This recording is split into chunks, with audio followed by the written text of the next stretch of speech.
Iga Swiatek taking on Eva Navarro. Big quarterfinal matchup here at the Australian Open, as it's the number 2 seed and Iga Swiatek taking on the 8 seed in Navarro. So 2 of the top 8 players in the world squaring off. And guys, in my personal opinion, this one favors Iga Swiatek. Now we're going to break down both of these players, so you'll see why it favors Iga when we get to the breakdown of Eva Navarro. Let's start with Iga Swiatek here first, though, guys. Really quickly, Iga, guys, you guys see the scores every single week. You guys have seen her play, all the highlights and whatnot from this year's Australian Open. She's playing lights out tennis right now. She's just dominating everybody, going right through everybody with complete ease. And I said it, guys, in my official prediction and in my breakdown ahead of this year's Australian Open. I'm looking at her draw and I go, she has such a good draw. Don't be surprised if she makes it to the Australian Open final. I feel the same way here. This draw held up very nicely. Good matchup for her here with Navarro. And then, of course, Madison Keys is playing very well right now. I think that may give Iga some trouble if we see that in the semifinals with Keys and Swiatek. But nonetheless, though, just looking at the draw, heavily favors Iga right now. But why does this one heavily favor Iga, in my opinion? Here's the thing. Let's talk about Eva Navarro now. So before this year's Australian Open, I was looking at the draw. I was hoping to see this quarterfinal matchup. I was looking forward to it because I thought it was a battle between 2 ladies who have 2 very good return games and maybe could give each other some problems with those return games. I thought it would be a slight edge towards Iga because Iga has a better power game than Eva Navarro, but that's not the reason why anymore, guys.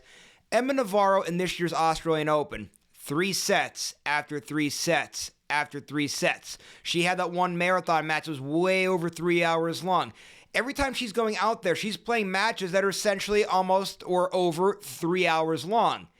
Iga's getting out of there with absolute ease. She's finishing matches in less than an hour. That amount of court time, I think at some point in this tournament, is going to hurt Eva Navarro, being on the court so much, playing all those extra sets. And so far, she's been able to keep pulling them off and keep advancing. Whole nother animal right now in Iga Swiatek. And I don't mean any disrespect to anybody that Navarro's played. Like, I know she's beaten Jabeur. Jabeur's made 3 Grand Slam finals in her career, 2 Wimbledon, 1 U.S. Something like her, she's obviously very talented. So I'm not taking anything away, but Iga Swiatek, whole nother level here. When Iga's playing the way she's playing right now, she's tough to beat for anybody, never mind somebody that's played the amount of time that Navarro has been playing. So there you go, guys. It's pretty clear what my official prediction is. Iga Swiatek is going to win this matchup, in my personal opinion. Again, stylistically ahead of this one, I was looking forward to this one. Maybe, who knows? Maybe the amount of court time doesn't have the effect on Navarro, and this one's being a very good back-and-forth matchup.